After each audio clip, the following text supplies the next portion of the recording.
دوستو، خداوند کا کلام آپ تک پہنچا ہے۔ پلیز لائک اور شیئر لازمی کیجیے۔ God bless you. یوحنا 10واں باب۔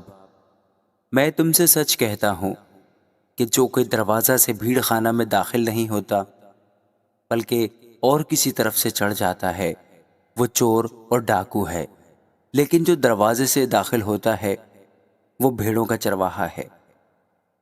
اس کے لیے دربان دروازہ کھول دیتا ہے اور بھیڑیں اس کی آواز سنتی ہیں، اور وہ اپنی بھیڑوں کو نام بنام بلا کر باہر لے جاتا ہے۔ جب وہ اپنی سب بھیڑوں کو باہر نکال چکتا ہے تو ان کے آگے آگے چلتا ہے، اور بھیڑیں اس کے پیچھے پیچھے ہو لیتی ہیں، کیونکہ وہ اس کی آواز پہچانتی ہیں۔ مگر وہ غیر شخص کے پیچھے نہ جائیں گی بلکہ اس سے بھاگیں گی، کیونکہ غیروں کی آواز نہیں پہچانتی۔ یسوع نے ان سے یہ تمثیل کہی، لیکن وہ نہ سمجھے کہ یہ کیا باتیں ہیں جو ہم سے کہتا ہے۔ بس یسوع نے ان سے پھر کہا، میں تم سے سچ کہتا ہوں کہ بھیڑوں کا دروازہ میں ہوں۔ جتنے مجھ سے پہلے آئے سب چور اور ڈاکو ہیں، مگر بھیڑوں نے ان کی نہ سنی۔ دروازہ میں ہوں، اگر کوئی مجھ سے داخل ہو تو نجات پائے گا، اور اندر باہر آیا جایا کرے گا اور چارہ پائے گا۔ چور نہیں آتا مگر چرانے اور مار ڈالنے اور ہلاک کرنے کو۔ میں اس لیے آیا کہ وہ زندگی پائیں اور کثرت سے پائیں۔ اچھا چرواہا میں ہوں۔ اچھا چرواہا بھیڑوں کے لیے اپنی جان دیتا ہے۔ مزدور جو نہ چرواہا ہے نہ بھیڑوں کا مالک، بھیڑیے کو آتے دیکھ کر بھیڑوں کو چھوڑ کر بھاگ جاتا ہے، اور بھیڑیا ان کو پکڑتا اور پراگندہ کرتا ہے۔ وہ اس لیے بھاگ جاتا ہے کہ مزدور ہے اور اس کو بھیڑوں کی فکر نہیں۔ اچھا چرواہا میں ہوں۔ جس طرح باپ مجھے جانتا ہے اور میں باپ کو جانتا ہوں، اسی طرح میں اپنی بھیڑوں کو جانتا ہوں، اور میری بھیڑیں مجھے جانتی ہیں، اور میں بھیڑوں کے لیے اپنی جان دیتا ہوں۔ اور میری اور بھی بھیڑیں ہیں جو اس بھیڑ خانہ کی نہیں، مجھے ان کو بھی لانا ضرور ہے، اور وہ میری آواز سنیں گی۔ پھر ایک ہی گلہ اور ایک ہی چرواہا ہوگا۔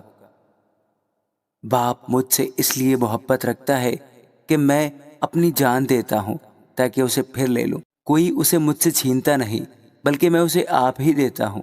مجھے اس کے دینے کا بھی اختیار ہے اور اسے پھر لینے کا بھی اختیار ہے۔ یہ حکم میرے باپ سے مجھے ملا۔ ان باتوں کے سبب سے یہودیوں میں پھر اختلاف ہوا۔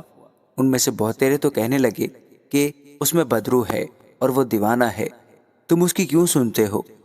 اور انہیں کہا، یہ ایسے شخص کی باتیں نہیں جس میں بدرو ہو۔ کیا بدرو اندھوں کی آنکھیں کھول سکتی ہے؟ یروشلم میں عید تجدید ہوئی اور جاڑے کا موسم تھا، اور یسوع ہیکل کے اندر سلیمانی برآمدہ میں ٹہل رہا تھا۔ بس یہودیوں نے اس کے گرد جمع ہو کر اس سے کہا، تو کب تک ہمارے دل کو ڈاواڈول رکھے گا؟ اگر تو مسیح ہے تو ہم سے صاف کہہ دے۔ یسوع نے جواب دیا کہ میں نے تو تم سے کہہ دیا، مگر تم یقین نہیں کرتے۔ جو کام میں اپنے باپ کے نام سے کرتا ہوں وہی میرے گواہ ہیں، لیکن تم اس لیے یقین نہیں کرتے کہ میری بھیڑوں میں سے نہیں ہو۔ میری بھیڑیں میری آواز سنتی ہیں اور میں انہیں جانتا ہوں، اور وہ میرے پیچھے پیچھے چلتی ہیں، اور میں انہیں ہمیشہ کی زندگی بخشتا ہوں، اور وہ ابد تک کبھی ہلاک نہ ہوں گی، اور کوئی انہیں میرے ہاتھ سے چھین نہ لے گا۔ میرا باپ جس نے مجھے وہ دی ہے سب سے بڑا ہے، اور کوئی انہیں باپ کے ہاتھ سے نہیں چھین سکتا۔ میں اور باپ ایک ہیں۔ یہودیوں نے اسے سنسار کرنے کے لیے پھر پتھر اٹھائے۔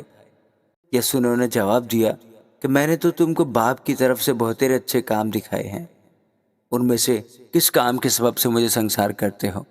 یہودیوں نے اسے جواب دیا کہ اچھے کام کے سبب سے نہیں بلکہ کفر کے سبب سے تجھے سنسار کرتے ہیں، اور اس لیے کہ تو آدمی ہو کر اپنے آپ کو خدا بناتا ہے۔